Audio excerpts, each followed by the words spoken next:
여러분, 한국은행이 가계빚이 뇌관이 돼서 금융위기가 터질 수 있다는 경고를 날렸습니다. 지금 가계빚이 너무 급속도로 빨리 늘어난다는 사실이에요.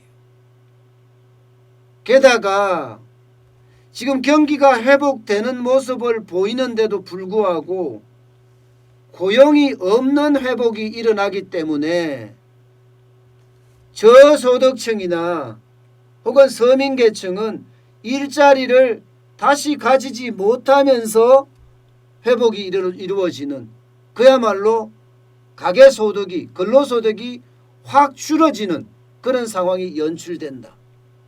결국 근로소득이 줄어들면요, 빚을 갚을 돈이 적어진다는 이야기예요. 빚을 갚을 돈이 적어진다는 것은 결국은 빚을 못 갚고 만세를 부른다는 이야기입니다. 지금 상황이 생각보다가 굉장히 충격적입니다.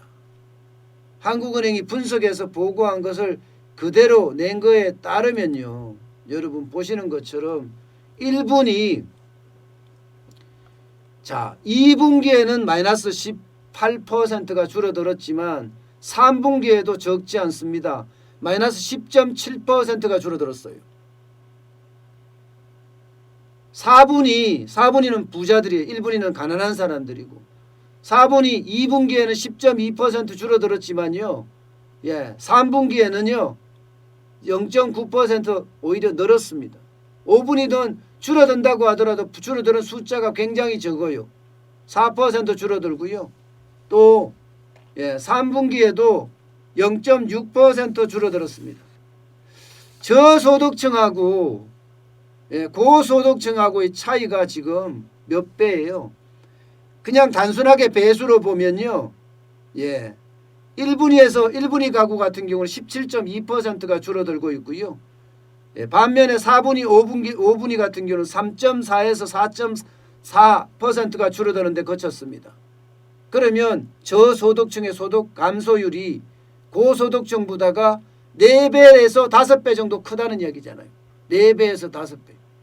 결국은 저소득층, 가난한 사람의 가계가 그만큼 지금 힘들어진다는 이야기예요. 힘들어진다는 이야기. 여기에다가 말입니다. 여기에다가 버는 돈도 지금 저소득층이고 고소득층이고 할 것 없이 버는 돈보다 부채가 더 많다는 사실이에요. 버는 돈보다.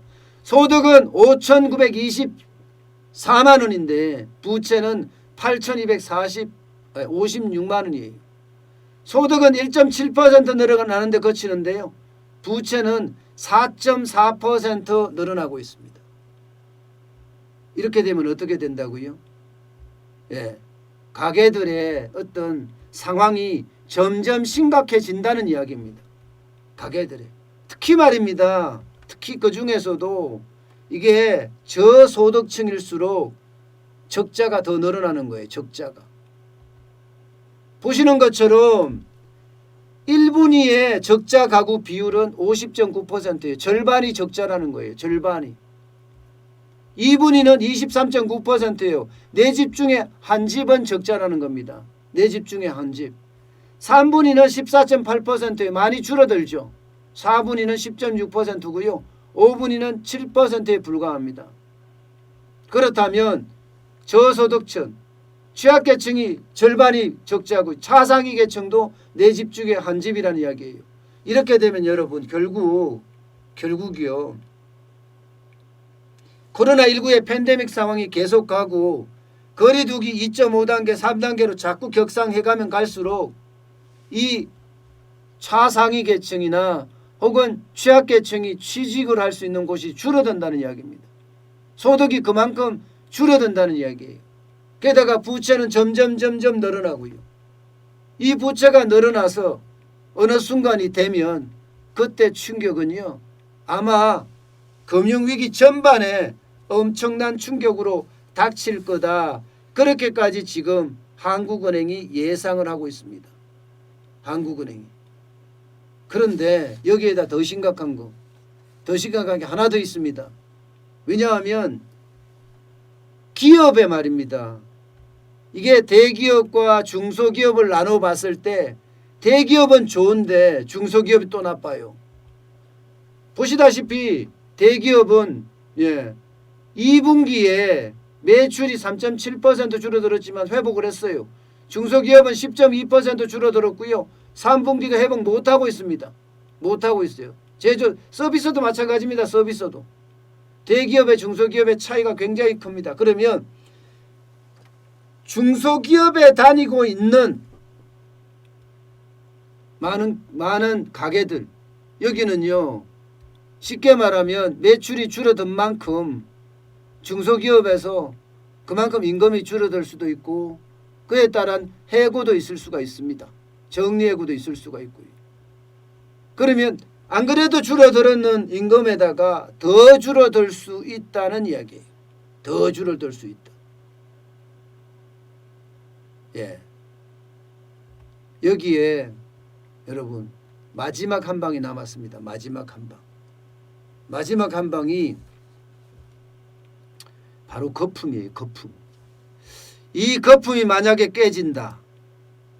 주식시장의 거품도 부동산 시장의 거품도 이게 만약에 깨진다 하면요. 금융에 대한 그 위기 상황은 더 심각해질 거다. 안 그래도 살림살이가 나쁜 데다가 벌이도 나빠요. 여기에 자산 가격마저도 폭락을 한다. 그러면 가계부채의 부실화는 굉장히 커질 수 있죠. 이게 금융위기로 번질 수 있다는 이야기입니다. 한국은행이 이렇게까지 이야기했다는 것은 다른 어떤 기관이 이야기한 것보다가 충격적이에요. 제가 여러분 가계부채발 금융위기가 올 가능성이 있다. 또 자영업자발 금융위기가 올 가능성도 있다. 마지막으로 지방경제발 금융위기가 올 가능성이 있다. 이렇게 세 가지를 이야기를 해왔습니다. 그런데 지금 한국은행은 아예 이제 드러내놓고 가계부채발 금융위기가 뇌관이 될 수 있다. 이렇게 표현을 했습니다. 벌써. 결국은 그 위기가 점점 더 다가오고 있는 것 아니냐 이렇게 지금 보고 있어요. 게다가 지금 한국은행도 그 외 경제 연구기관들도 전부 다 K자형 성장을 이야기하잖아요. K자형 성장. 쉽게 말하면 K자가 이렇게 생겼잖아요. 부익부, 부자들은 더 부자되고 잘 나가는 기업은 더 잘 나가게 되고 대기업은 더 잘 나가게 되고 빈익빈 못 사는 사람은 더 못 살게 되고 중소기업은 더 힘들게 되고 수출하지 않는 내수기업은 더 어렵게 되고 이런 양극화 현상이 굉장히 심하게 나타날 거라고 이야기하고 있어요. 이 양극화 현상이 사실은 코로나19가 가져온 결과거든요. 이게 조금씩 더 증가해 간다. 그러면 가게는 더 어려워질 가능성도 굉장히 크게 됩니다. 그러니까 가게가 더 이상 부채를 이기지 못해서 만세를 부르는 상황. 그게 금융위기의 시작이다. 한국은행은 그렇게 보고 있는 겁니다.